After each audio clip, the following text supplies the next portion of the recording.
Buenas tardes.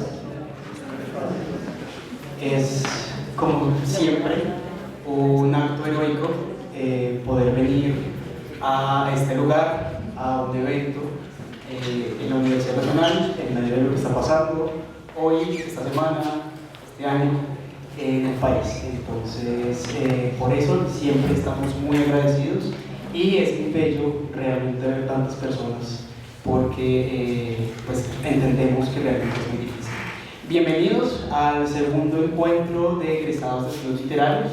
Lo hemos llamado Vivir de la literatura para la vida. Hoy tenemos dos mesas. La primera está dedicada a los estudios de posgrado en investigación y la segunda se llama Experiencias en políticas y promoción de la lectura y la escritura.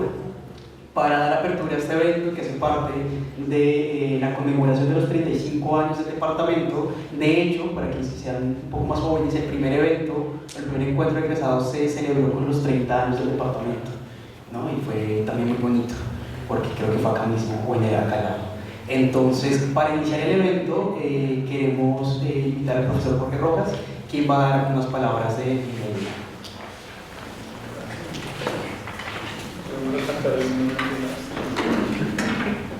Gracias, me alegra mucho que podamos reunirnos y que esa reunión sea en medio de esta coyuntura que ya lo señaló, en la que está viviendo el país. Y hace unos días le escribí a un colega español comentándole los incidentes de lo que ha venido ocurriendo en el país, porque él me había escrito un poco preocupado. Él estuvo el año pasado y estuvo muy contento aquí en la universidad. Y en su respuesta me decía que daba gusto cómo la juventud estaba asumiendo ese papel crítico, contestatario, que dice él, parece que los enseñantes no lo hemos hecho tan mal. Entonces, eso me parece que es satisfactorio, que estamos haciendo una tarea y que el encuentro sea un poco pensarnos todos sobre esa tarea que en conjunto estamos haciendo. Yo simplemente quería recordar, como ya recordó Johnny, que hace 5 años celebramos los 30 años y que con frecuencia esas efemérides tienen sentido para mirarnos, para revisarnos y para proyectarnos. Yo quería mostrar unas fechas que me parecen significativas. El departamento se creó a partir de la división del antiguo departamento de Filología e Idiomas, que era un gran departamento. Se crearon 3 unidades, el departamento de Literatura, el departamento de Lingüística y en ese momento lo que se denominó el Centro de Idiomas, que hoy en día es el Departamento de Lenguas Extranjeras.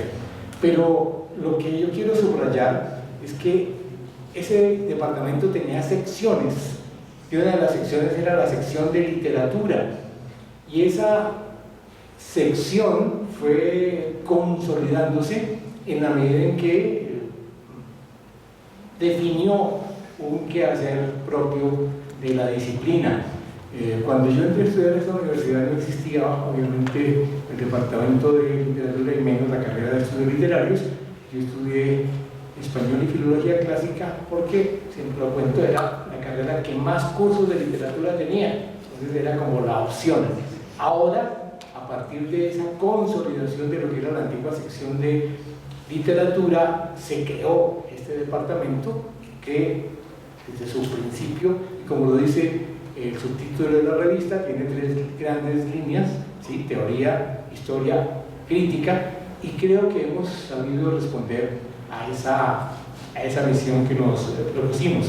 En el año 97 se creó la revista, que en un principio tuvo una serie de tropiezos, pero a partir del año 2000 ha conservado una continuidad muy significativa, que ha mostrado no solamente el trabajo de profesores y estudiantes de nuestro departamento, de nuestras áreas curriculares, sino que ha logrado un nivel internacional muy reconocido.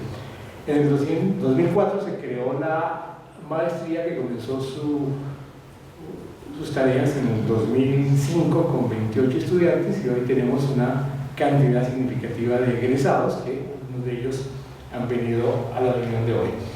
Todo eso, simplemente unos datos para señalar que creo que estamos haciendo la tarea, que creo que la pregunta que nos sirve de subtítulo al encuentro es perfectamente pertinente y que seguramente este encuentro con las 4 mesas que vamos a tener entre hoy y mañana van a ser muy productivas porque seguimos en esa tarea de preguntarnos qué sentido tiene la literatura en una coyuntura como la que vive el país y como la que vive realmente el mundo, porque todos creo que nos damos cuenta que este es un momento que va a ser seguramente histórico porque hay crisis y de las crisis tienen que salir cosas positivas. Entonces todo esto simplemente para generar un poco el contexto en el que nos vamos a mover y para darles a todos la bienvenida. Muchas gracias.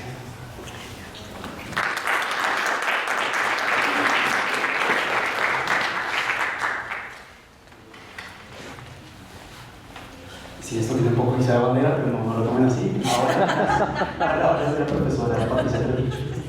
Palabras de la profesora. Palabras de la profesora. Bienvenidos a todos, muchas gracias por venir, sobre todo en esta coyuntura en la que nadie sabe qué va a pasar en los próximos 40 minutos de nuestra vida.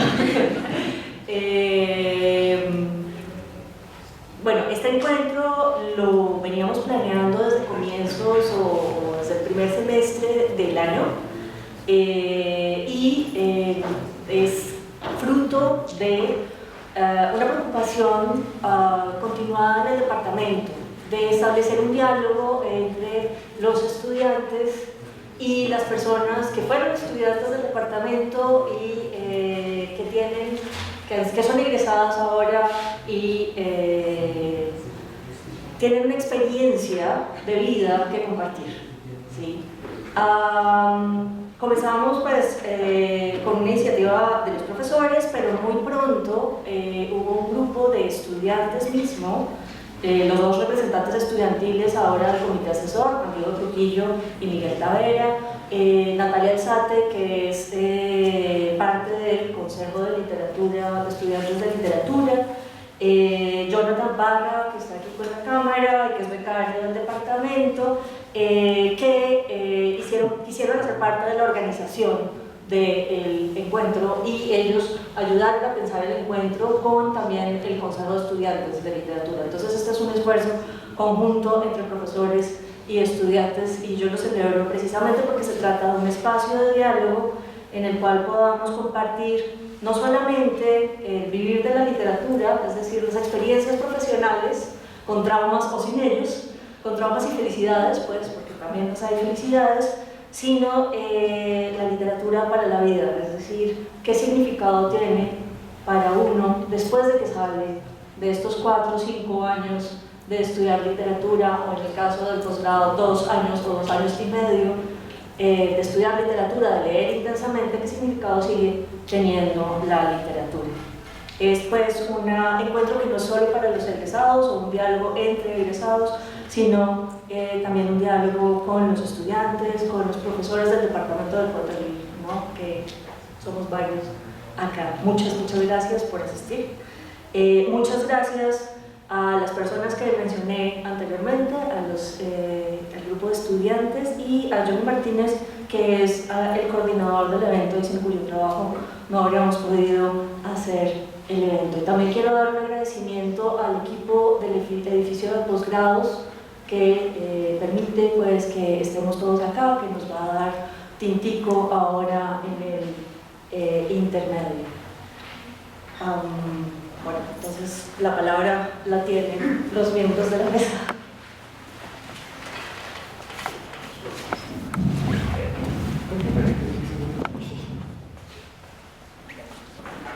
Esta es una especie de cuña, pero que tiene un sentido especial. Hemos invitado a la cooperativa de profesores para que tenga una mesa y nos presente lo que es la cooperativa por una razón muy significativa a mi modo de ver. La cooperativa se ha abierto, ya no es solamente cooperativa de profesores de la Universidad Nacional de Colombia, sino de profesores y egresados. Entonces, me parece muy interesante para nuestros egresados que esa sea una posibilidad de seguir integrados con nuestra casa de estudios a través de la cooperativa de profesores y egresados. Entonces, solamente para contarles por qué está la cooperativa acá.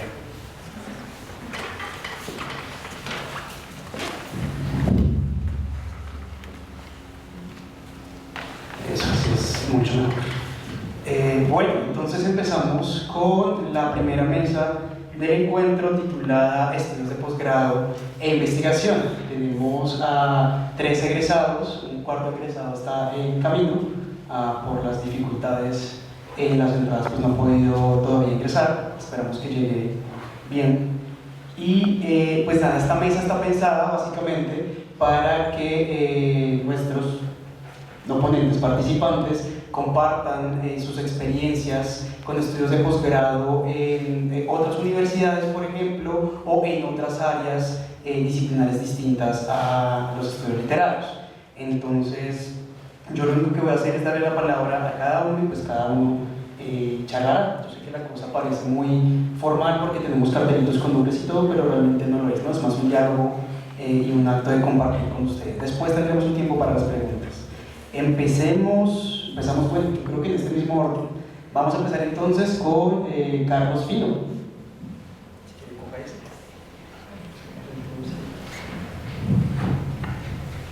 Hola Johnny, gracias por la invitación. Bueno, también les agradezco mucho por la invitación. Para mí es una alegría volver al departamento, ver a los profesores, ver a gran parte de mis compañeros. Me llena de afectos en realidad. Pues yo voy a contar un poquito cómo fue ese camino para llegar acá. Afortunadamente estaba alguien a quien le quería dar las gracias como primer término, es el profesor Iván Padilla, porque digamos que él fue quien personalmente me abrió las puertas al camino de investigación. En el año, no sé si estoy equivocado, 2009, iniciamos un ejercicio con un grupo de investigación sobre sociedad y cultura en la Nueva Granada. Trabajamos la obra de Manuel del Socorro Rodríguez y hicimos algunas revisiones sobre el papel periódico ilustrado y conformamos un grupo de investigación donde él nos guió y nos dio los apoyos y nos introdujo en este mundo de la investigación en la literatura, y del cual realizamos un evento y posteriormente las ponencias de ese evento se convirtieron en un libro, y fue una experiencia para mí en realidad muy gratificante y creo que es la primera experiencia de investigación que tuve y se la debo a ella. Posteriormente pues yo estuve siempre muy enamorado de un escritor cubano que se llama José Lezama Lima. Me lo presentó, con Enrique Villa, en un curso del profesor Enrique Rodríguez Pérez sobre Lezama. Él también hizo su tesis sobre Lezama. Pero a mí lo que más me interesa, además de su estilo literario arrollador, de su narrativa tan impresionante, su insularidad y tantos otros aspectos, me impresionó que en su literatura había una visualidad fuera de lo normal, y esa visualidad tenía un componente estético muy alto y una estética que no era la que nos habían enseñado acá. Una estética de otra raigambre, que tenía otras raíces y otros cimientos culturales, y no estaba de alguna manera dilucidada. Buscando algunos referentes de donde él había tomado ese tipo de visualidad, me encontré con que él tenía unos diálogos profundos con la vanguardia cubana, con la vanguardia plástica cubana, pintores como Amelia Peláez, Mariano, Wilfredo Lam, entre otros. Y Lezama Lima escribió obra bastante amplia sobre críticas de arte en La Habana. Y en esas críticas precisamente, bueno, esa fue la tesis de maestría, yo hice maestría en Historia del Arte. Yo interpreté que en esas críticas artísticas existía una estética muy visual. Allí estaban precisamente la formulación de lo que él llamaría sistema poético, y yo hice este desarrollo en Lezama, Lima. Bueno, me gradué de la maestría, me apoyé con la tesis, la laurearon, después la presenté allá un premio y bueno, pues me gané el premio en Casa de las Américas con eso.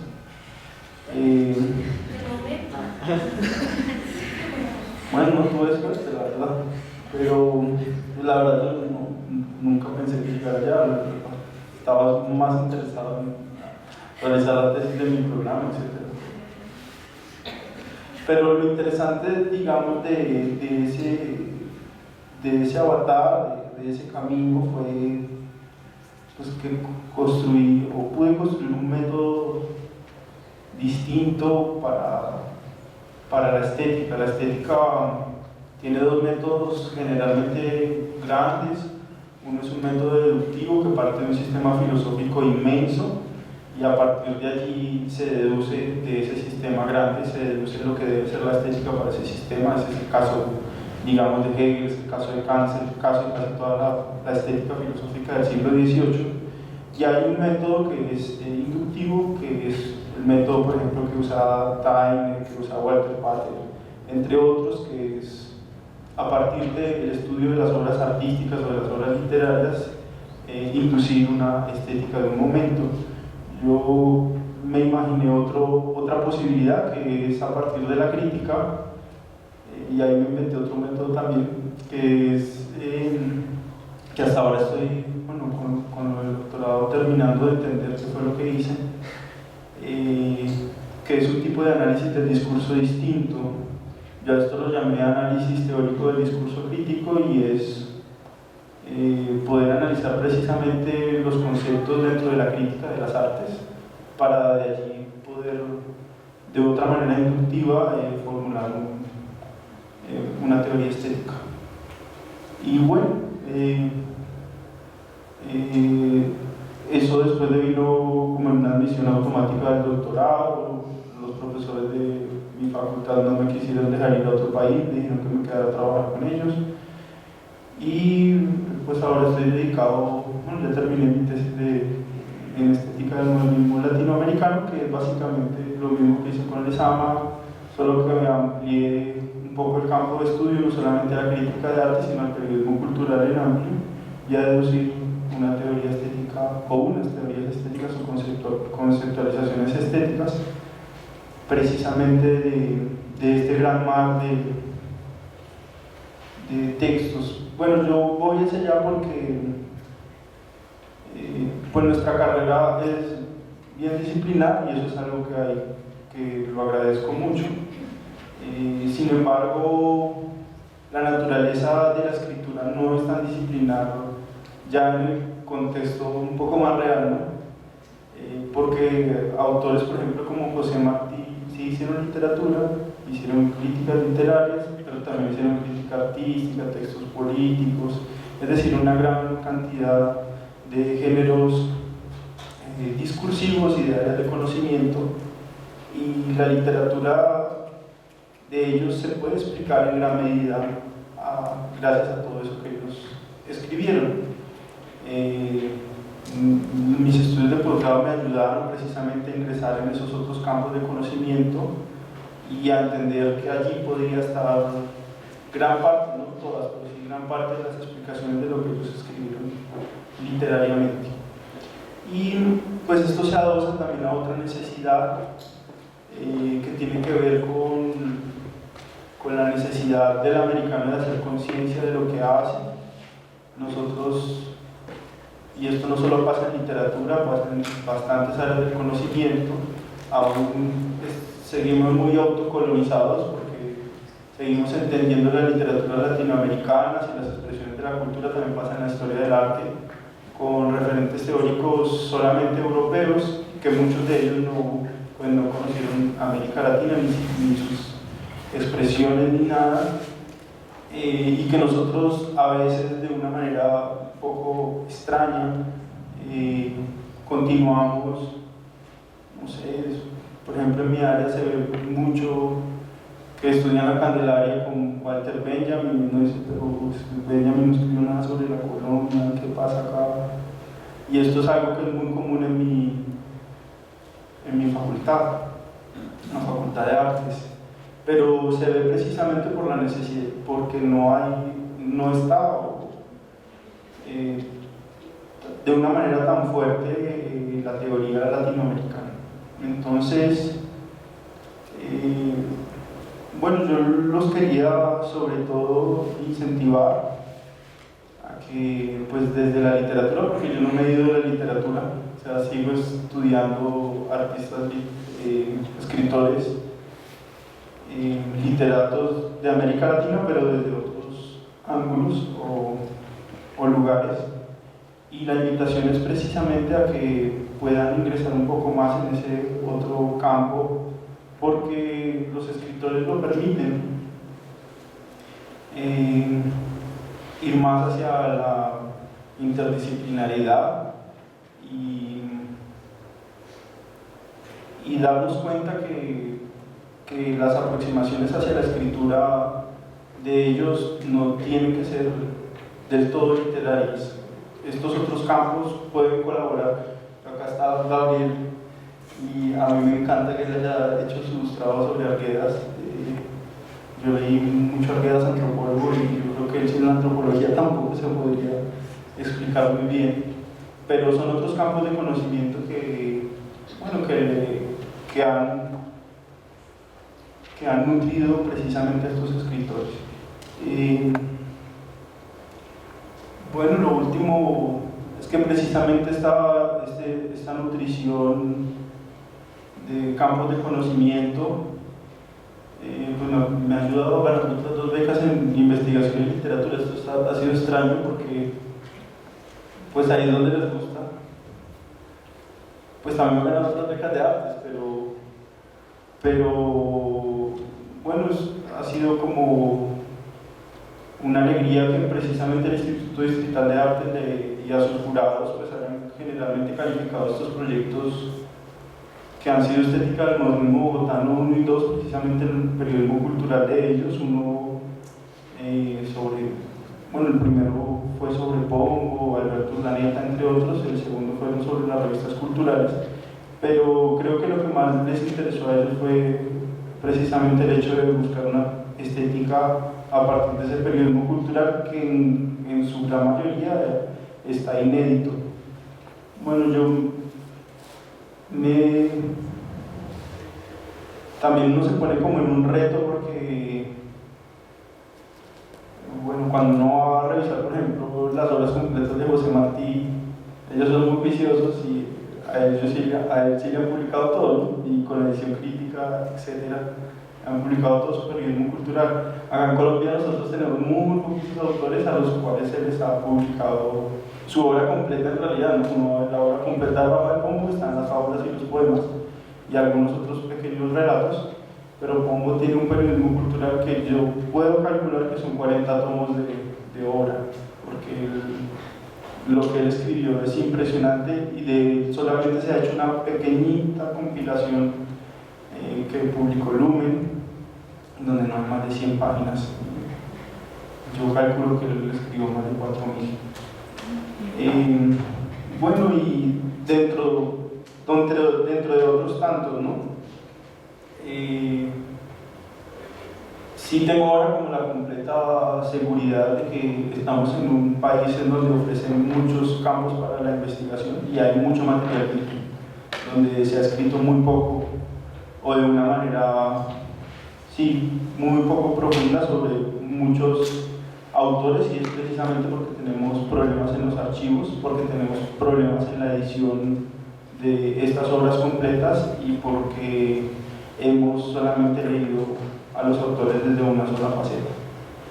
Entonces, pues bueno, Creo que la segunda parte, que es ver cómo se solucionan esas investigaciones en el plano logístico, lo vamos a hablar ahorita en la charla o en el debate, pero sí estoy como con la completa felicidad de encontrarme, creo que en uno de los lugares adecuados.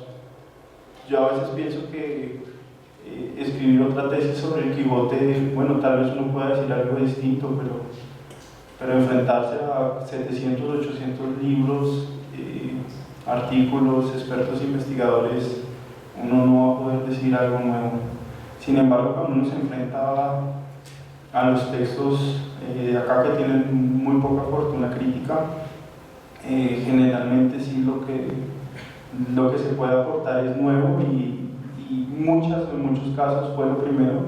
Ese fue el caso de Manuel del Socorro, donde casi que fue uno de los textos que fue el primer libro que se publicó sobre Manuel del Socorro.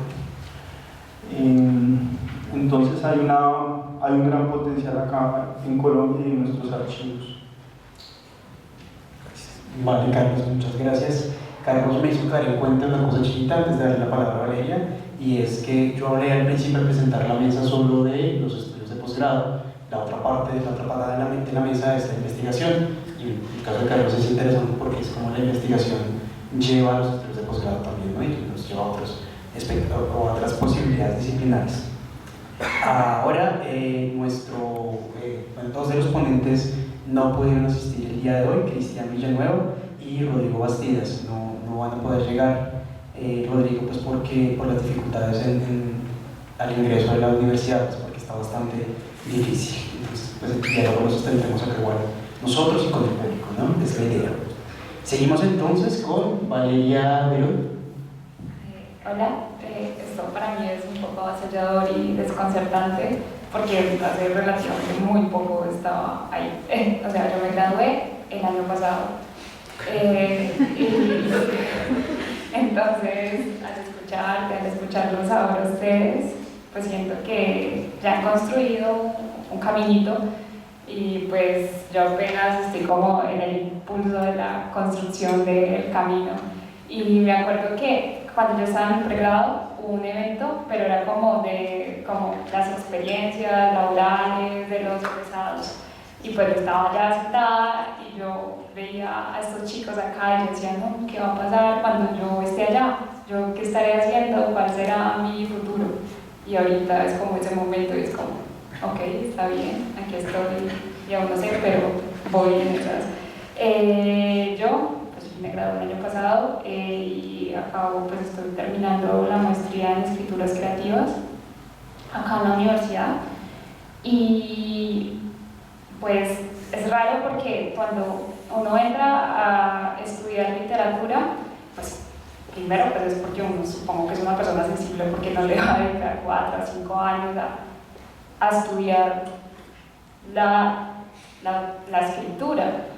Y resulta un poco extraño porque aunque estemos dedicados durante este tiempo a estudiar académicamente la escritura, pues la escritura como tal nos espanta cuando se vuelve creativa o se vuelve uno, porque somos los otros viendo cómo los otros escriben y cuando nosotros nos ponemos en ese lugar del otro.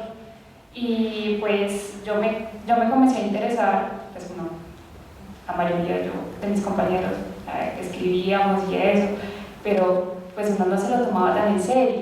Y en el mismo pregrado muy pocas eran las materias que uno podía ver que estuvieran enfocadas en la escritura. Yo más o menos al final del pregrado vi 2 seminarios con la profesora Alejandra de creación, que fueron los que me sirvieron de trampolín para iniciar la maestría. Vi el de creación de libro álbum infantil, también vi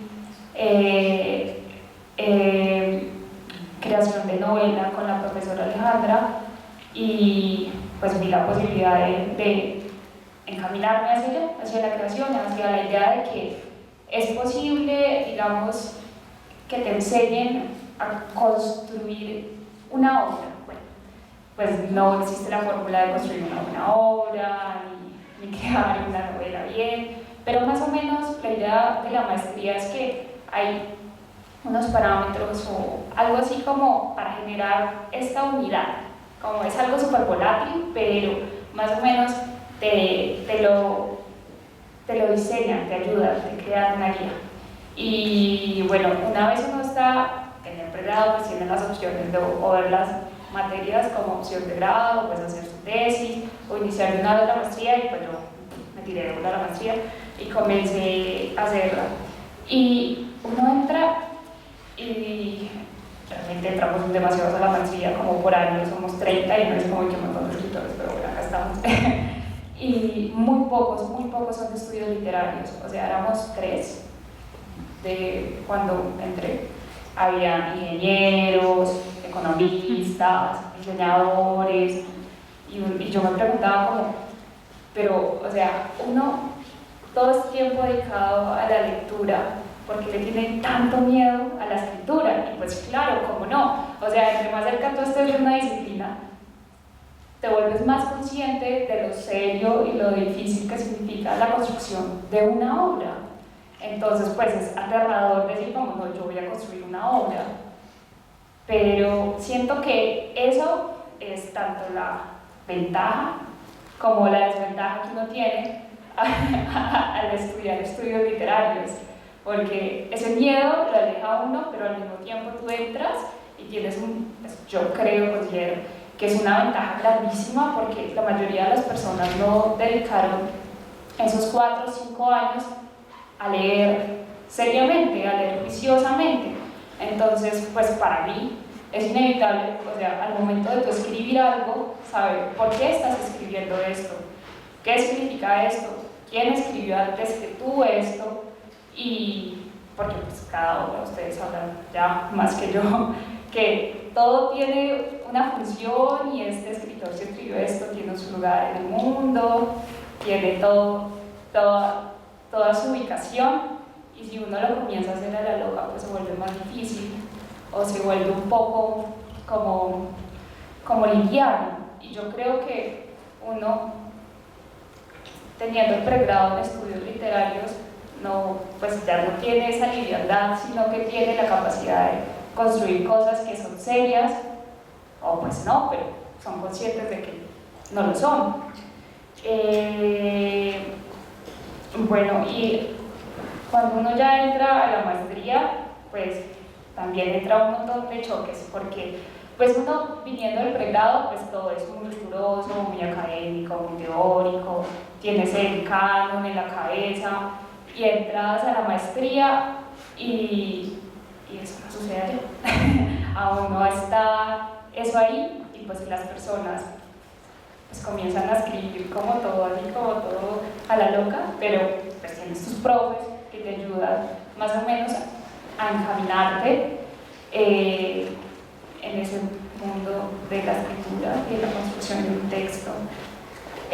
Lo que sí siento que funciona mucho en la maestría es que lo acerca mucho a unas lecturas que uno en el pregrado no suele tener, a mucha literatura contemporánea, de escritores también nuevos, colombianos, latinoamericanos, de otros lugares del mundo, que uno muchas veces se enfoca casi siempre en los básicos en el pregrado, y le funcionan a uno un montón para poder un poco entender y construir el mundo, porque ¿quién más que uno que ha estado tanto tiempo acá para poder hacer nuevas narrativas de lo que sucede y lo que ha aprendido?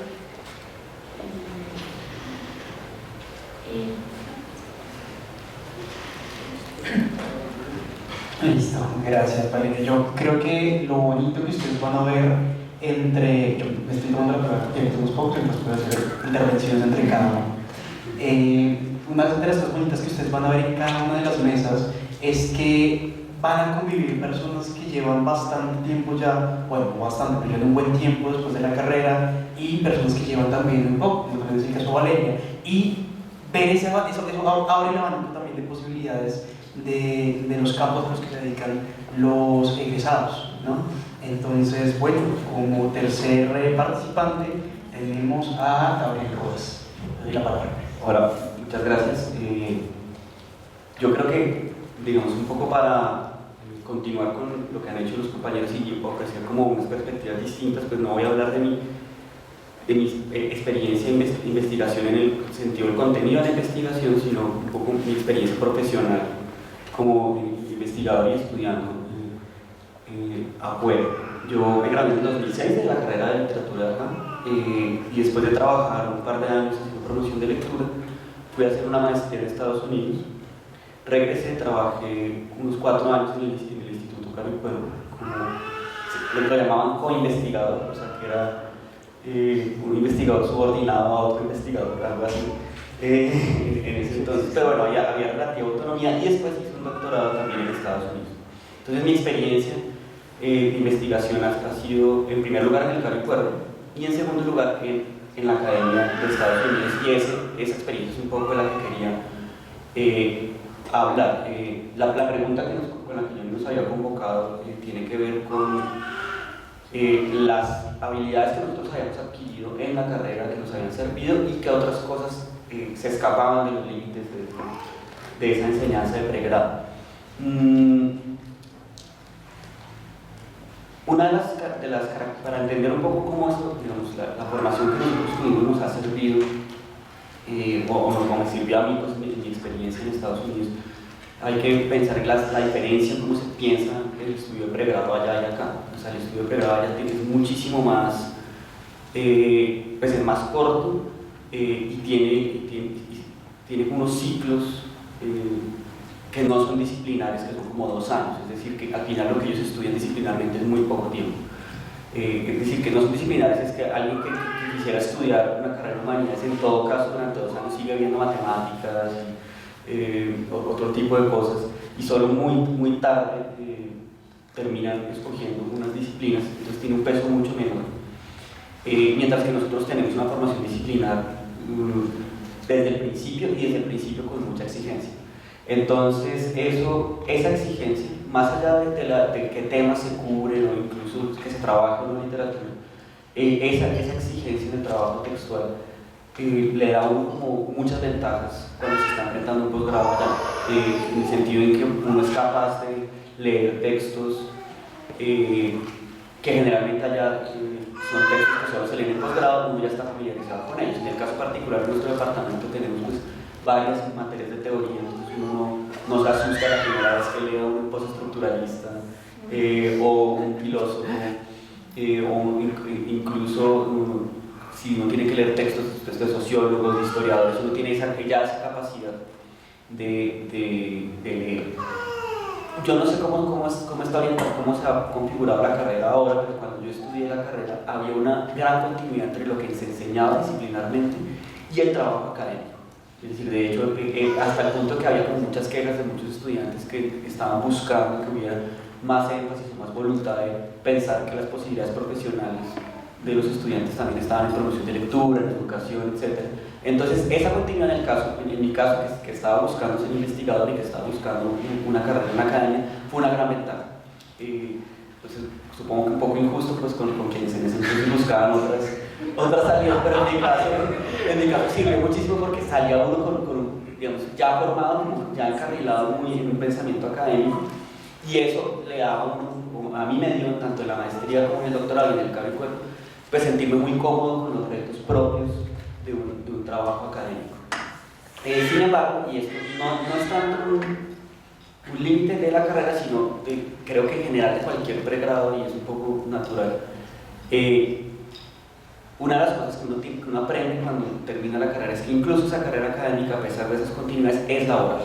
Es decir, no solamente están las habilidades propiamente intelectuales, si se quiere, sino también lo que implica pensarse en la academia como dentro del sistema capitalista, si ustedes quieren, con todas las incertidumbres y los problemas que eso tiene, lo difícil que es conseguir un trabajo, las relaciones que hay que establecer, que son cosas que no son solamente el pensamiento, sino cómo aprender a uno moverse en ese mundo.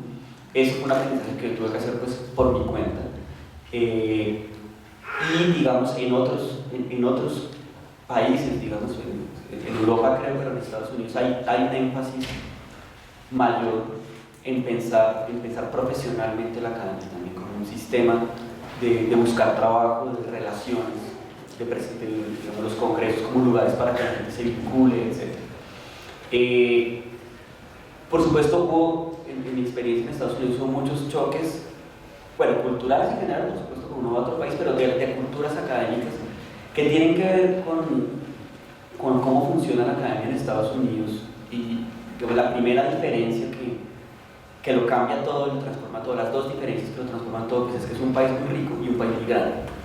Es decir, el sistema de universidades de Colombia, de universidades que trabajan literatura en Colombia, ¿cuántas son? Si contamos las del país entero, digamos, son 7 o 8, hay 300 universidades que trabajan literatura. Y eso genera un universo pues que es un poco alucinante, porque entonces funciona como un sistema que se alimenta a sí mismo, con muchísimas personas circulando y con un montón de reglas, que ¿cómo funciona? Como funciona porque es tan grande y hay tanto dinero, se naturaliza. Entonces, tanto las formas en que se busca la financiación, cómo se buscan los trabajos, cómo se piensa, la escritura misma, y eso al principio pues, es difícil de entender, y ese tipo de cosas terminan permeando incluso cómo se piensa el estudio mismo. Entonces para mí, por ejemplo, al principio fue un choque muy grande que el doctorado tenía unas clases, es decir, hay una maestría dentro del doctorado, ¿cierto?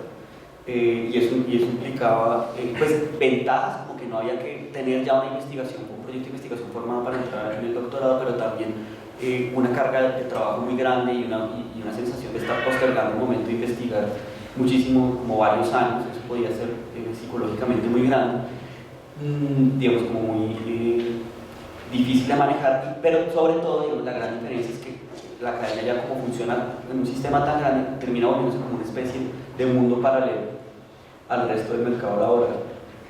Y eso es algo que uno tiene que pensar hasta qué punto quiere meterse uno en esa manera de pensar el mundo. Y digamos que básicamente esa pregunta es la pregunta de si uno quiere regresar a Colombia o quiere quedarse y ser un inmigrante allá y dedicarse a la academia. Mi decisión fue volver, por eso estoy acá hablando allá y no por Skype o algo así. Entonces, en ese sistema y en ese sistema de relativa abundancia, digo relativa abundancia porque tampoco, o sea, las humanidades están bajo asedio en todas partes, entonces también hay una continua precarización del trabajo y eso genera pues muchísima angustia y digamos, los departamentos de humanidades en general están a la defensiva también, se están cerrando constantemente, el presupuesto se quita arbitrariamente, los puestos de trabajo se acaban, es decir, que en todas partes está lloviendo, digamos. Pero si por ejemplo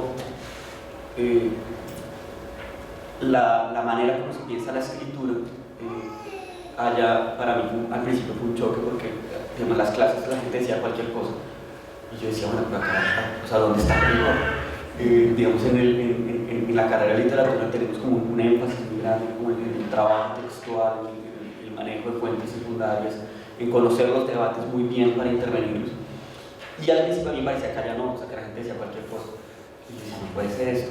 Pero luego vi que el sistema funciona un poco, pedagógicamente estoy hablando, funciona al revés. Es decir, al principio en las clases hay muy poco rigor y a medida que los estudiantes, que ocurren buenas ideas, los profesores van llevando a los estudiantes de posgrado, estoy hablando, ya a escribir textos cada vez más rigurosos, con cada vez mayor exigencia, hasta el punto de que cuando se piensa ya escribir un artículo para publicarlo en una revista, pues el nivel de exigencia es el mismo que nosotros tenemos acá, solo que el camino es distinto y se permite muchísimo más, digamos, ser muchísimo más suelto, con muchísimo más riesgo en las primeras etapas.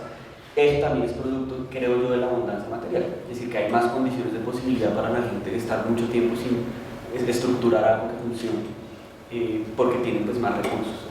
Así lo leo yo, es mi interpretación.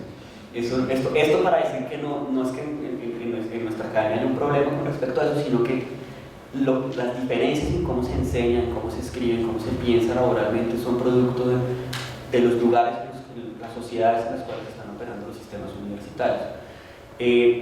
Una de las ventajas que tiene ese sistema ya es el doctorado que hice en literatura latinoamericana, bueno, literatura en español, y era en español. O sea, las clases son en español, los profesores son españoles y latinoamericanos, y los compañeros eran de Latinoamérica, pero de varios países de Latinoamérica. Entonces hay una vocación de construir un campo de conocimiento pan-latinoamericano, que es tal vez, ahí sí diría yo, uno de las grandes diferencias y de los límites que tenía la formación que teníamos que nosotros tenemos acá. Es decir, en nuestros programas finalmente, aunque se estudia literatura latinoamericana, literatura europea y teoría, las personas que estamos acá todos somos del mismo país, ¿sí? En gran medida de la misma ciudad, muchos. Y eso hace que el intercambio con formas de pensar la investigación se limite, ¿sí? Entonces, estar compartiendo con personas que vienen de México, de Perú, de Argentina, de España, algunos formados en Estados Unidos, pero otros formados en sus propios países, permite uno ver debates, maneras de entender los problemas que de uno no las tenía en su momento. Y eso tiene que ver también con algo que menciona Carlos, que también me pasó a mí, que había digamos, si bien la formación disciplinar de la de Jenny también me parece muy buena, tuve que en mi caso que hacer un ajuste y comenzar a pensar en términos de la cultura en términos más amplios. Vamos a pensar, eso también tiene que ver, por supuesto, por lo que significa un departamento de literatura latinoamericana en un país que no es latinoamericano, es decir, que lo que ellos van a enseñar en pregrado es cultura latinoamericana en general, y que la emergencia de estos departamentos está vinculada también a eso que llaman estudios latinoamericanos, que son estos estudios de áreas geográficas que se inventaron pues, los gringos para proveer, pues informan como miles de personas para que uno o dos terminen en los cuerpos diplomáticos, pero entonces generan esta manera de pensar no por áreas de conocimiento, sino por áreas geográficas. Pero en todo caso eso genera dinámicas de pensar que hablar de arte, música, cine, antropología y sociología no necesariamente están tan separadas, ¿sí? Y a pesar de que digamos, yo hice mi tesis sobre literatura y yo escogí departamentos que tenían una amplia literatura muy fuerte, porque pues, es lo que a mí me gusta, se veía una abocado a pensar de esta estética del cine, estética de las artes visuales, del teatro, o a pensar en términos de debates con respecto a antropología o historia. Y eso pues para mí sí, creo que me enriqueció muchísimo. Y eso es como para responder la segunda pregunta que tú me haces, como qué cosas digamos, estaban por fuera de lo que yo había aprendido en el departamento.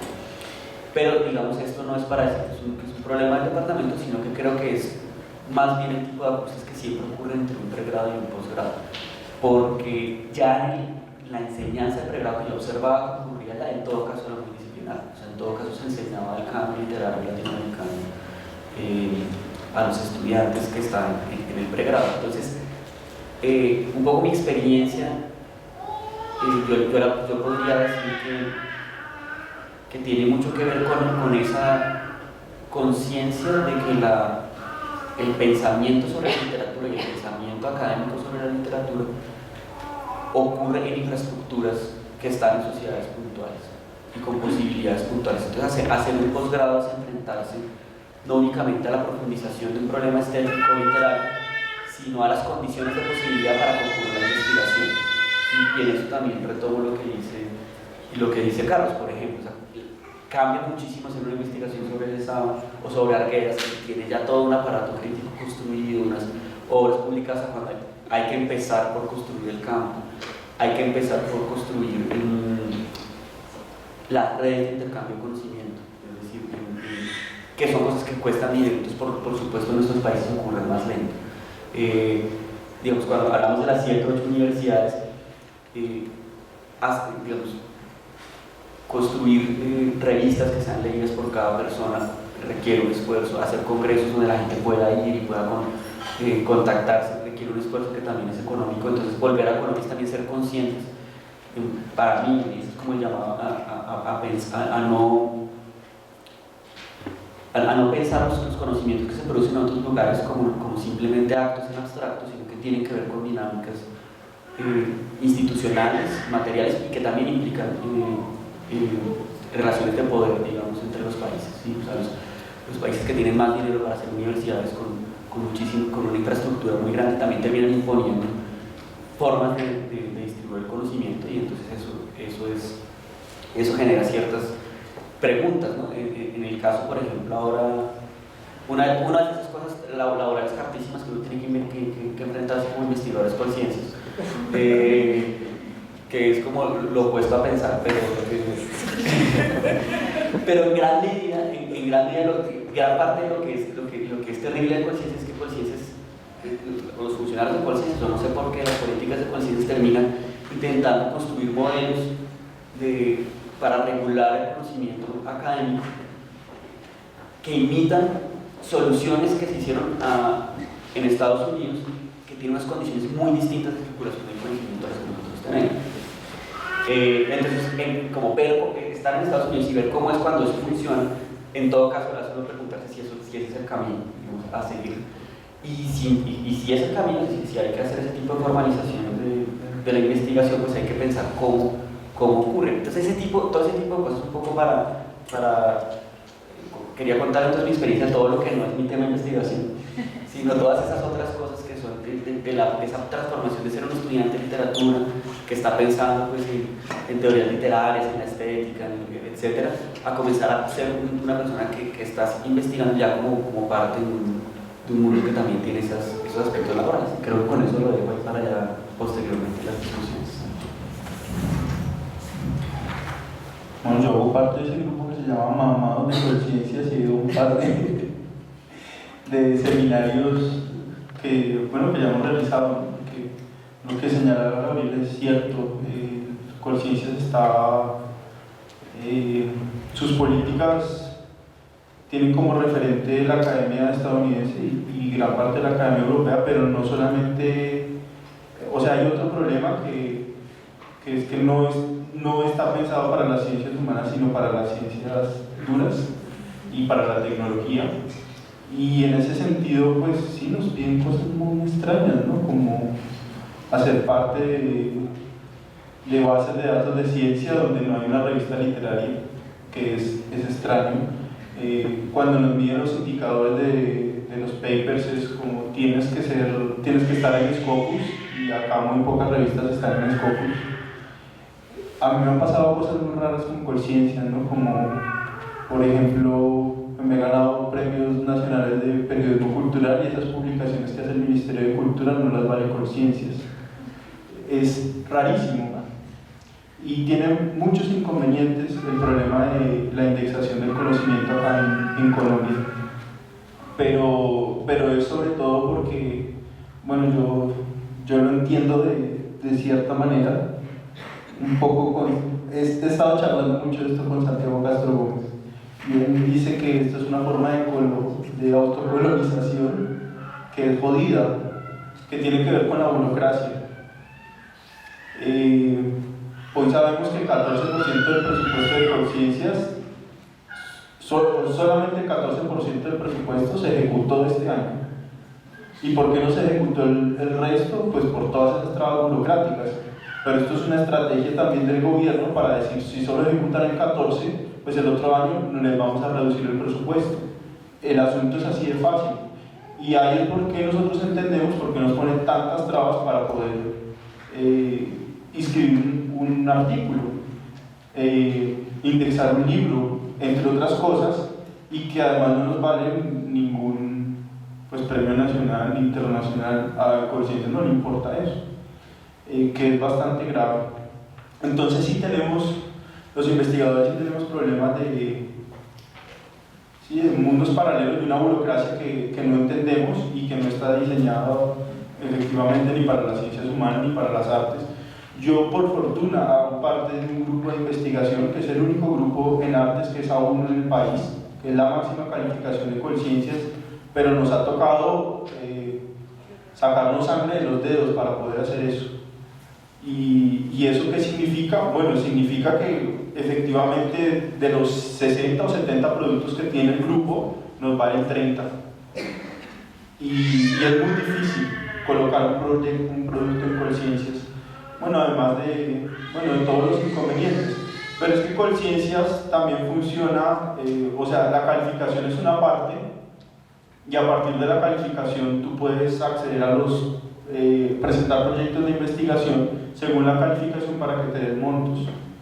y sí es problemático. Nosotros que tenemos en artes, doctorado, etcétera, tenemos problemas. Entonces, a veces, bueno, sí tocaba citar a Colciencias, pero por ejemplo, aquí el departamento sí puede tener muchas desventajas en ese sentido, porque gran parte de los dineros se dan a través de esa calificación de los grupos, y esos grupos solo tienen esa calificación si tienen graduados 16 o 17 doctores. Si no los tienen, no da el puntaje para tener un grupo en A1, y eso es muy complejo. Yo no sé, yo pensaba un poco en algo, en eso precisamente, que son unas exigencias del gobierno muy complicadas, y sí, pues yo sí pienso que acá debería haber un doctorado en literatura que se llame con ese nombre. Sí, pero es urgente. Es urgente. No, y la urgencia tiene que ver con que las primeras cortes van a sufrir porque no les van a dar becas, etcétera, para los estudiantes, porque a partir de la cuarta o quinta cortes que se empiezan, el mismo Colciencias empieza a darle becas a los estudiantes, entre otras cosas, ¿no? Pero fíjate, Carlos, que es un ciclo vicioso en el sentido sí, perverso. Que para el doctorado se requiere tener líneas respaldadas por grupos de investigación que tengan productos aceptados por Colciencias, en fin. Sí. Es todo un proceso. Sí, sí, efectivamente los requisitos es como un perro que se muerde la cola, ¿no? A uno le piden ser doctor para... Sí, es un problema bastante grande, pero en definitiva, bueno, el doctorado permite otras cosas que son bonitas, ¿no? Tener circulación precisamente de profesores, de estudiantes de varios lugares.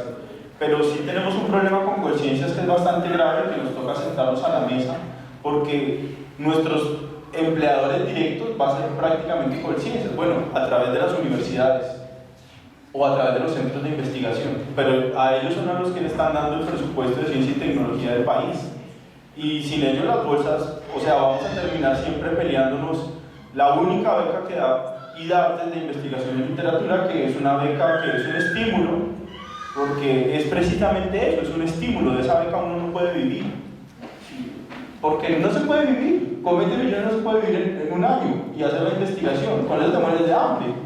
Es complicado, uno lo hace por cariño, por amor a la literatura, porque le gusta esto, pero que efectivamente en el terreno práctico no sirve para nada, más que esa beca te implica pues trabajar todo el año en eso, básicamente, o sea, no dar clase, etcétera. Tienes que escribir un libro en un año, es difícil. Y el ministerio tampoco da una beca en investigación en literatura porque la quitó.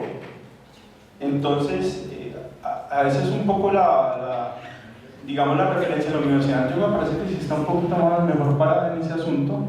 Ellos tienen un grupo de prensa y literatura, ellos tienen doctorado en literatura, lo tienen un poco más, pero ellos se dieron cuenta, bueno, son paisas, ¿no?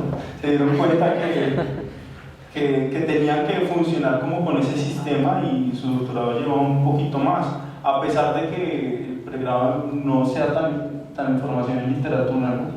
Como es el de nosotros. A nosotros sí estamos hechos para investigar. Para eso ustedes nos formaron básicamente. Eso es lo que uno se da cuenta después, ¿no? La formación en investigación, como lo dijo bien Gabriel.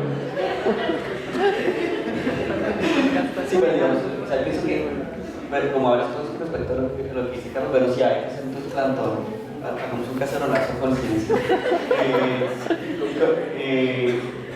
Claro, la palabra estímulos, a mí me da como... O sea, hay unos contextos muy restrictivos en que la palabra estímulo es chévere, y creo que la investigación no es una... No es tan chévere. No es una en otros aspectos de la vida, de la palabra no funciona, pero en investigación me parece terrible. Pero, digamos, yo quiero traer este tema, pues, no como para que nos detengamos mucho en eso, sino un poco para pensar que, sobre todo para nosotros, y también para las siguientes generaciones que están entrando, que quieren hacer investigación, que quieren hacer posgrados, es mejor ir entendiendo ese tipo de dinámicas y de problemas, porque justamente al entenderlos y al saber que están ahí, que uno va a tener que navegar ese tipo de situaciones, uno puede ir viendo cómo en el mundo real ocurre la investigación y puede uno primero decidir si es lo que quiere hacer. Porque digamos, yo he tenido a veces estudiantes que me dicen, ay, yo quiero entrar a la academia porque pues, es mucho mejor que el resto de los laboratorios. No es mejor, no es peor tampoco, pero sigue siendo el mundo, es decir, no es como entrar, ser profesor universitario para eximirse de los problemas de la vida y poder dedicarse a pensar la literatura sin ningún problema. No, eso no es lo que le pasa a los profesores que le enseñan a uno, sino que están también dando peleas y luchando para construir ese conocimiento en ciertas condiciones. Entonces, conocer esas condiciones le permite a uno pensarse mejor, ¿no?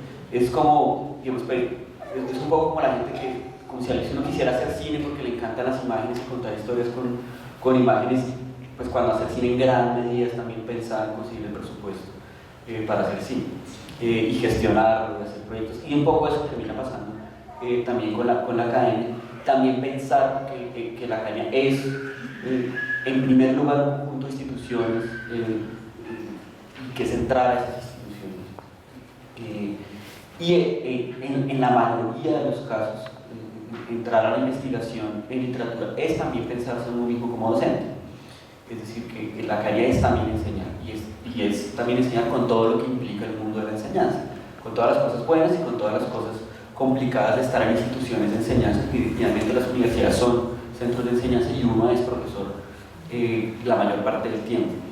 Entonces también pensarse uno mismo como profesor, cómo aprende a uno a enseñar.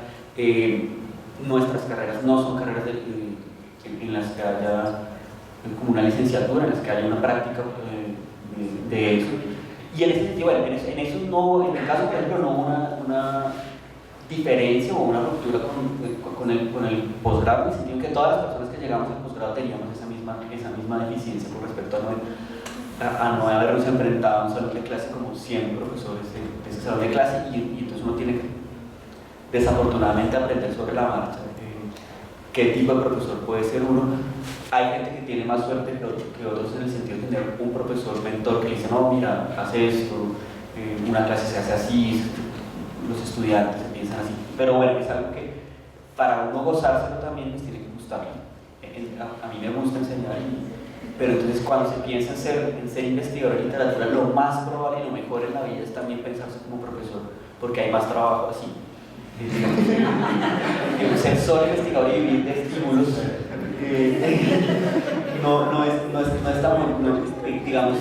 es más probable que uno termine haciendo cosas si uno tiene un pie en una universidad, sea que tiene la suerte de entrar y vincularse con un profesor que está trabajando, profesor investigador, etc., o que tenga que alternar, buscar becas con ser profesor de cátedra y navegando el sistema que tiene sus precariedades también y que es mejor entender también para poder lograr que uno construya un camino en el cual uno pueda hacer pensamiento, digamos, que es lo que finalmente la decisión de entrar, de pensar a sí mismo como investigador es porque uno quiere escribir y construir conocimiento, pero entonces es pensar de nuevo, y es como lo voy a repetir, así suena redundante, pues ese conocimiento es una acción que ocurre en el mundo en ciertas condiciones y conocer esas condiciones es lo que le permite a uno hacerlo. Claro, yo tengo un comentario al respecto, pero antes quisiera saber si hay preguntas del público, porque pues estamos con un tema bien interesante. No sé si alguien quiere hacer un comentario, una pregunta. ¿Alguien más quiere hacer una para de pronto acumularlas? Muchas gracias. Realmente es una pregunta para nuestros profesores. Y es que siento que el encuentro va a permitir tirar muchas impresiones al aire. Por ejemplo, ¿de verdad hay más trabajo en la docencia? ¿Qué dicen los números? Y me refiero a la información de los informes de acreditación institucional o de la información que hayan podido recolectar entre los egresados a través de encuestas, entrevistas, cruces de bases de información. Es decir, la pregunta es si esa información está disponible y dejamos de hacer expresión de impresiones y vamos a los números. Eso me lleva a pensar, no sé si a todos les debe haber llegado al correo institucional. Apenas convocamos este encuentro, justamente como lo que está diciendo Juan, una encuesta para saber cuáles eran los campos profesionales en los que se estaban desempeñando los egresados. Efectivamente, el campo que más tuvo porcentaje es el campo de la docencia no solamente universitaria, sino también en colegios o en otros espacios no convencionales. Esos datos podemos enviárselos para que ustedes los tengan. La cosa es que teníamos al principio unos campos específicos o unos ciertos campos pensados, que son los campos de las mesas, y lo interesante también fue que eso se fue abriendo, ¿no? Por ejemplo, esta mesa es una cuestión muy rara, porque esta mesa al principio de alguna manera como que no existía del todo, o existía como estudios de posgrado. Y alguien digo, no, vea, pero es una de las líneas profesionales, que es justo a lo que se va a debate acá, es la investigación como una forma de profesionalización. Y es interesante porque entonces acá están diciendo, vea, pero es muy difícil en las condiciones, ¿no?, de un país como este simplemente vivir, por ejemplo, la investigación. Sin embargo, es una de las líneas profesionales que hay. Es como para responder un poco en términos generales sobre las cifras, digamos, que tenemos de muchas personas. Creo que unas 100 quizás que habrán participado en la encuesta. El mayor porcentaje el mayor porcentaje está concentrado en docencia como el área profesional y laboral en la que se desempeñan los egresados. No sé si hay más preguntas. Respuesta.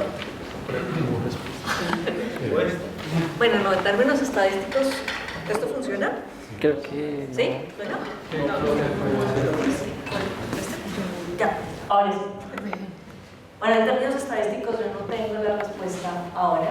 Se está haciendo la acreditación del pregrado, entonces esa información se tendrá cuando se termine el proceso de acreditación, que es un proceso largo y serio.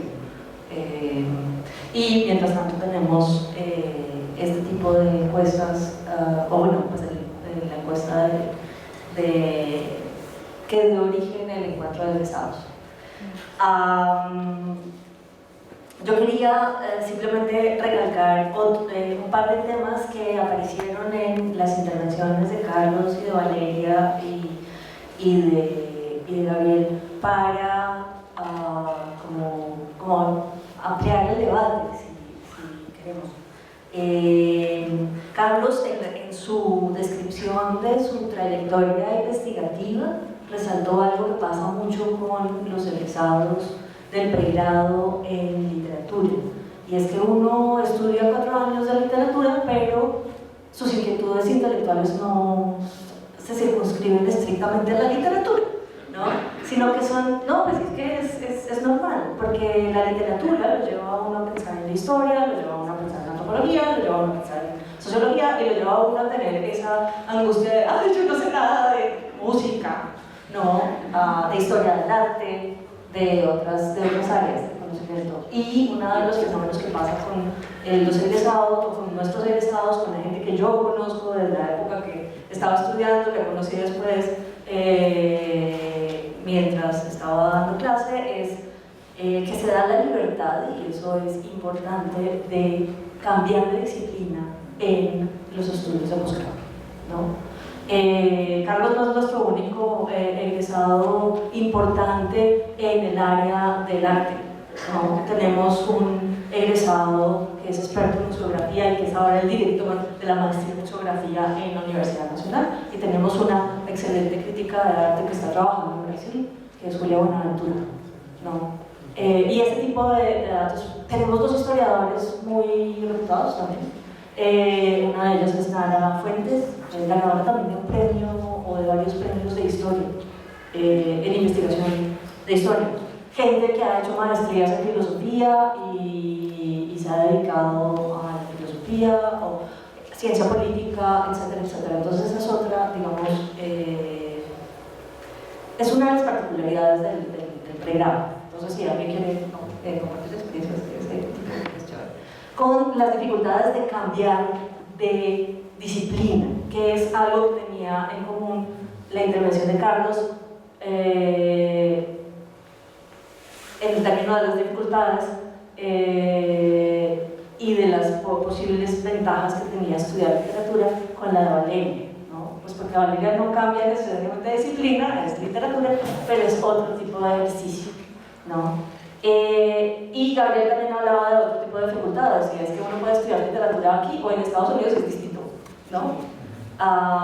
Que también es otro tema para comentar, ¿no? Que sería muy, muy interesante, que nos da también la importancia de cambiar de lugar cultural para estudiar literatura. Eso es difícil, pero abre muchas perspectivas, abre muchos horizontes. Valeria hizo énfasis en una cosa que yo creo que también es importante en el pregrado, y es el asunto de la escritura, ¿no? Y Valeria destacaba los 2 seminarios con Alejandra. Sí, y yo creo que ese fue un punto bien importante, porque sean o no seminarios de creación literaria, los seminarios finales del pregrado están pensados precisamente como un énfasis en la escritura y en la propia escritura, ¿no? Y pues no sé si esto tenga mucho impacto, en mi caso no tuvo mucho impacto en el desempeño posterior de uno, porque tiene esa experiencia de un taller casi de escritura durante 1 año y 2 cursos, ¿no? Y bueno, esos eran los 3 puntos que quería recalcar. De pronto sirva para abrir el diálogo.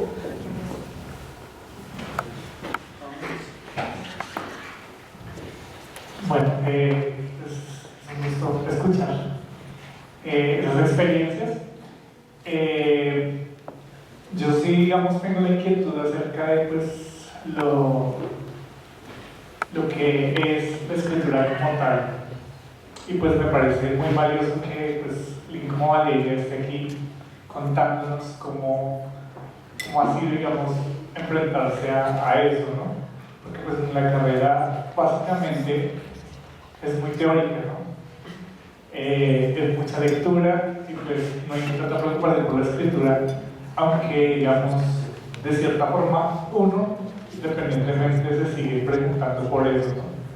Y pues además las lecturas que se tienen en la carrera, que lo notan a uno evidentemente, uno tiene otras lecturas que le ayudan a pensar en esa escritura, ¿no?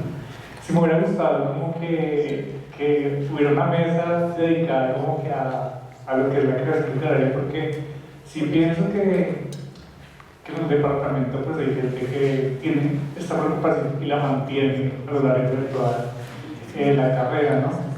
Hay algunos que pues empiezan, ¿no? Empiezan como que llevando las ganas de escribir, pero pues se pierden, ¿no? Se quedan en el ámbito como teórico todo.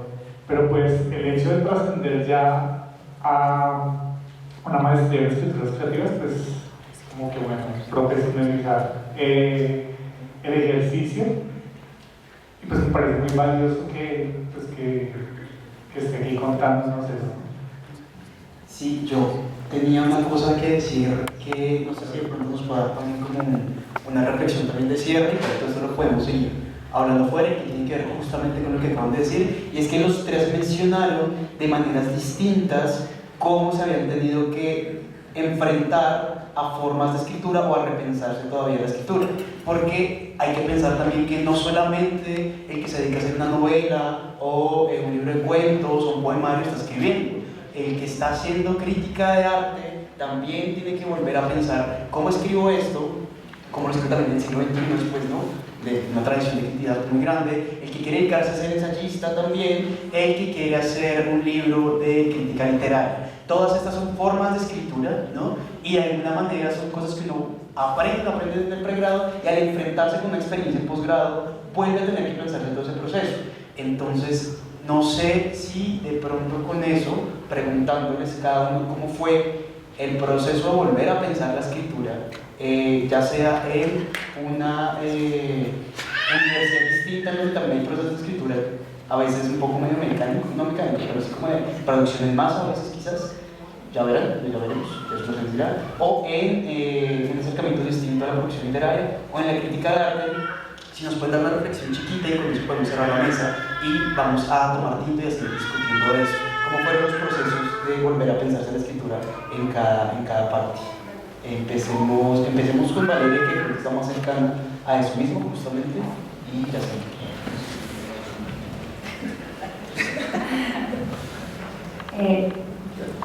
Bueno, pues como pues, yo me he pensado mucho en la escritura claramente desde que inicié el pregrado, porque pues en gran medida inicié el pregrado porque también me gustaba escribir y creo que se lo pasa a muchos y es un choque súper grande porque lo primero que te dicen en el programa es si quieres escribir pues te equivocaste, entonces no es todo. Pero no es tan distinto porque como dices, o sea, uno en el pregrado se la pasa escribiendo todo el tiempo, hace ensayos y hace lecturas. Y uno antes de ser un escritor, pues es un lector. O sea, es muy raro decir como, no, yo escribo más de lo que leo. No. Eso no existe. Y entonces es como esa aproximación de cómo tú escribes un ensayo, cómo tú analizas un texto que te permite luego escribir. Y pues no hay una fórmula que no, esto es un cuento, esto es una novela, pues ustedes mismos lo saben. Porque uno durante toda la carrera estaba preguntándose constantemente qué es la literatura, cómo me acerco a la literatura, por qué esto es así, por qué un cuento es este, por qué esto es una novela, por qué existe un seminario de esto. Y cuando tú te enfrentas a la escritura es como ya desde primero, pues también es como un acto de fe porque tienes que decir, soy escritor. Porque si no, pues uno por dónde comienza. Entonces tú te creas ya tus referentes, que pues obviamente pueden ir cambiando, tampoco están. Tus referentes de, para mí, en esto consiste una novela, en esto consiste un cuento, esto es lo que he leído, de esta forma lo analizo y de esta forma quiero enfrentarme a él, ya sea rompiéndolo o siguiéndolo, y más o menos así es como me he enfrentado a la escritura, porque pues no es fácil, todo el tiempo es intentar replantearse, o sea, escribir un párrafo es como si funciona, con lo que he aprendido, si funciona o no funciona, cómo me leen, pero si he leído esto, pues quiero encontrar esto acá. Más o menos eso les puedo decir. ¿Quién se encarga de pues hay como dos comentarios que yo quisiera decir sobre eso. Bueno, primero,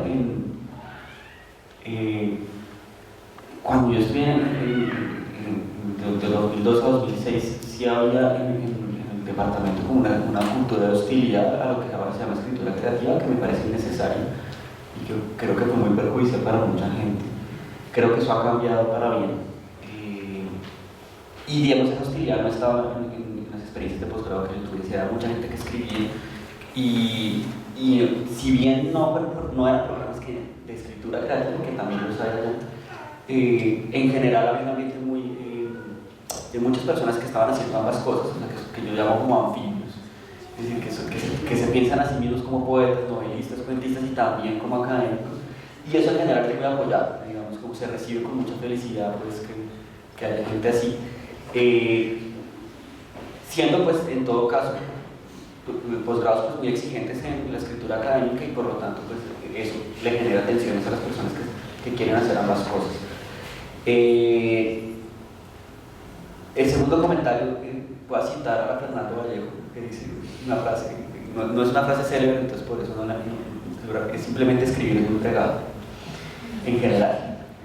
Es decir, digamos, la pregunta te da cómo fue el proceso, yo digo, no, ¿qué está haciendo? Es decir, la pregunta por cómo escribe uno, por su estilo como ensayista, si se quiere, o si quiere escribir ficción o poesía, es una pregunta muy difícil. Recuerdo mucho en este momento cómo empezaste tu intervención, Valeria, que dices, bueno, hay la conciencia de que hacer una maestría en escritura creativa no es que te gradúes de novelista o de poeta, ya, o sea, eso no es la fórmula para hacerlo. Es un trabajo pues, que requiere muchísima decisión y muchísimo estilo, y pues tampoco se le puede echar la culpa a un programa pues, por no dar esas herramientas, porque esas herramientas están. Digamos, existe el programa de escritura creativa de la Universidad Central y no salen pues, novelistas todos los años a llenarnos de maravillas literarias. Entonces, digamos, mi visión con respecto a eso pues, es que es algo que hay que asumir, que es complicado para todo el mundo y que es una pregunta continua. En mi caso personal, por supuesto que la formación, tanto en la carrera de literatura como en la formación posterior, ha influido muchísimo en la manera como pienso y por lo tanto en la manera como escribo, pero para mí la pregunta por mi estilo como ensayista ha pasado más por un trabajo mucho más autoridad,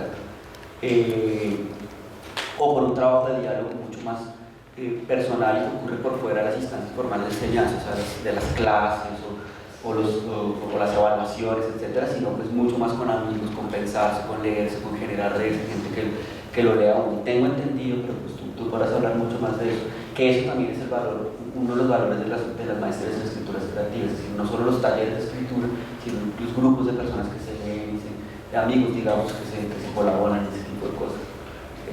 Y que puede pasar, o que podría pasar también en el mismo pregrado de literatura, de textos que no son necesariamente novelas, cuentos, poesía, ¿no? La posibilidad de leer los trabajos analíticos de otras personas o el pensamiento sobre la literatura que escriben otros, yo creo que nutre mucho lo que uno hace, es fundamental. Me duele la mano, en serio, me tocó ir al médico hace como 3 semanas y me dijeron que tenía el túnel del carpo por tanto escribir. Sí, pues, no sé, yo los últimos 7 años de mi vida escribiendo casi todos los días, escribo a mano.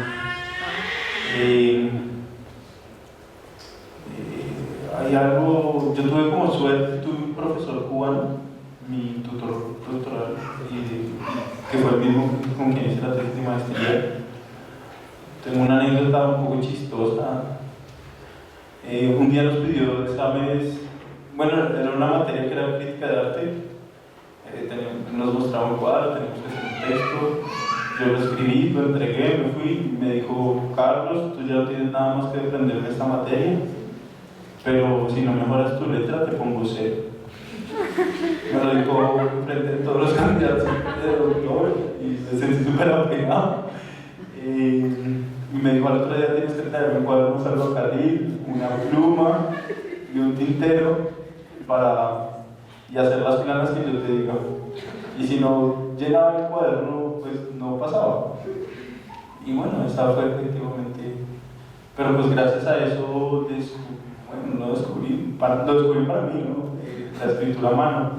Y es maravilloso. Ahora me dedico a hacer caligrafía. Bueno, he hecho un montón de cursos de caligrafía, pero yo hago obra caligráfica.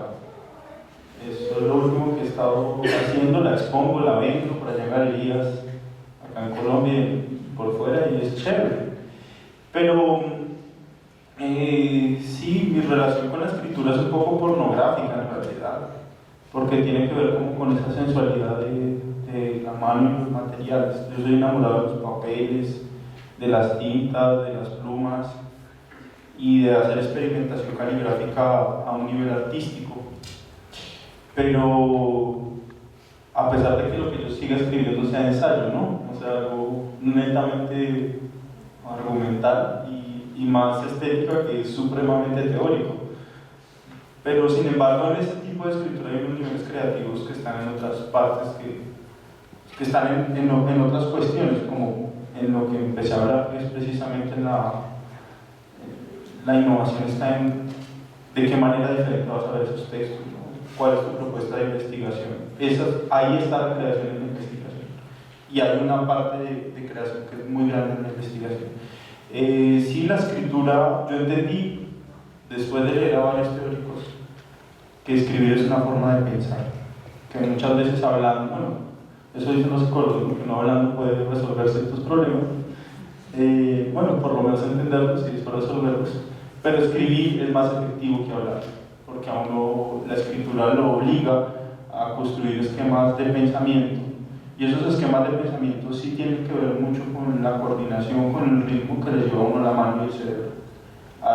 Para los arquitectos esto es algo muy importante, un libro que se llama Pensar con la mano, y es precisamente esa dificultad que ahora están teniendo los arquitectos al proyectar en computadores, que les ha quitado precisamente el dibujo a mano alzada. Y ahora hay varios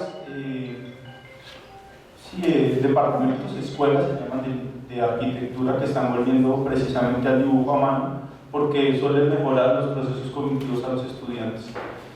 Entonces, yo estoy de acuerdo con Gabriel, absolutamente. la escritura es fregadísima, porque yo me la sigo pensando todos los días y en todo momento, y efectivamente porque uno le ofrece pues, posibilidades diferentes. Yo he estado escribiendo, bueno, además de estética, sí he escrito crítica de arte, que bueno, es interesante, ¿no?